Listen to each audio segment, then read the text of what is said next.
Discover Atari. And discover how far you can go. The very name brings such heavy waves of nostalgia. Really, one could drown quite easily just thinking about it. It defined the dawn of video games. It really is that simple. Before Nintendo, there was Atari.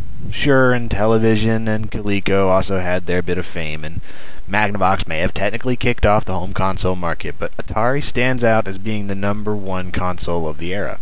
Now, why review such an iconic and almost flawless console? Well, because I love it and I'm bored. The first thing to know is there are quite a few types of Atari systems that could be called 2600. The very first system is the Sunnyvale Heavy Sixer model, which came out in 1977. It should have a Sunnyvale, California sticker on the bottom, have 6 chrome switches, and weigh a bit more than later revisions. Of course, the easiest way to tell if you have a true Sixer is to just look at the sides here. The true Sixer has thicker and more rounded edging and also a little bit more to the sides compared to the 1978 6-switch model, which had a bit of an angle to the curvation on the front here and slightly different edging, a little bit thinner. Now, there was also a 4-switch model with difficulty switches moved to the back, which came a couple of years later. Now, these earlier systems weren't actually known as the 2600 until a couple years later. They were actually called the Atari Video Computer System, or VCS. The very first one known as a 2600 was the so-called Darth Vader systems, for their black look and slight resemblance to the Dark Lord himself. I wonder if Vader had been wood grain, if they'd have called... Nope, never mind. Now, there were also systems made under license by Sears, known as Telegames Video Arcade systems. They're still an Atari, and they still came in 4- and 6-switch versions, but they're really about the same system. There's just some cosmetic differences. And finally, later on, in around 1986, there was yet another re-released 2600, sometimes called the Junior. It's really just a new case of a 4-switch model, a slightly higher failure rate than the originals, at least in my experience. I bought my 1978 6-switch VCS on eBay for about $25. And here's the kicker. It came with all this crap too.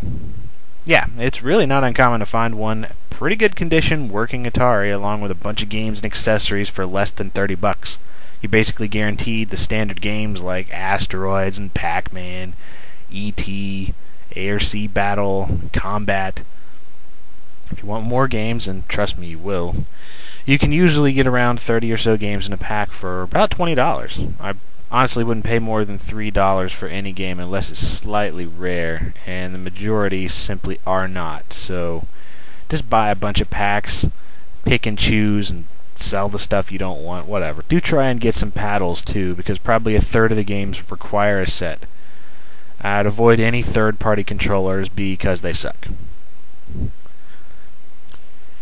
There's also some weird freaking contraptions that'll probably come with any system, like this RF box.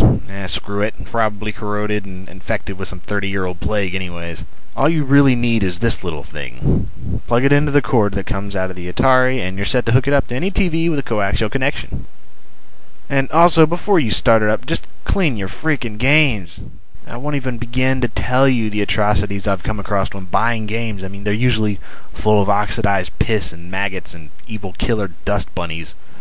Just get something to open the cartridges, use a Q-tip and some alcohol. Nope, some alcohol. That's rubbing alcohol.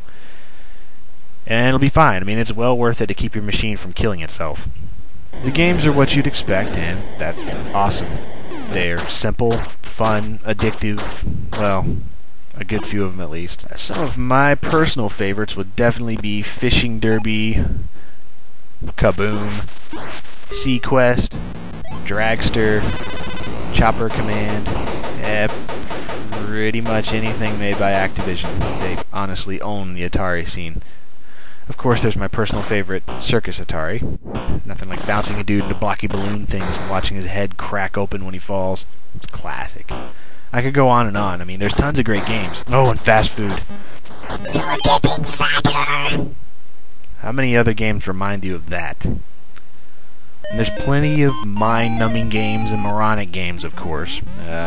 See, there's Spider-Man and Laser Blast, Raiders of the Lost Ark, E.T., Pac-Man, Pele Soccer, Journey Escape. I mean, most anything made after 1981, really.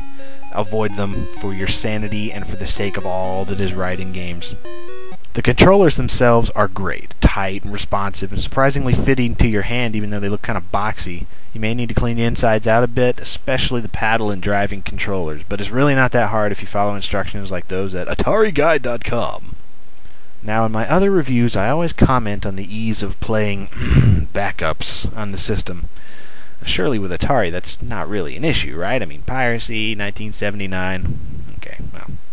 There's this thing called the Supercharger by Arcadia. This allows your Atari to play cassette tape games such as Communist Mutants from Space, and gave the Atari a little bit of a memory boost which allowed for better graphics. As an example here, compare the cartridge version of Frogger to the cassette tape version. There's no comparison. Now, it did this by reducing all the games to signals and noise, like this.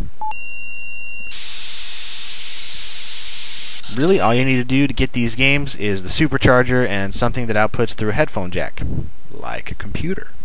You can download ROMs, convert them over with MakeWave, play them, and it will load the game. It's awesome. I mean, it doesn't work with all of them, but most 4K and 8K games I've tried work fine. Now, these things tend to go for around $40, but it's worth it if you can find one.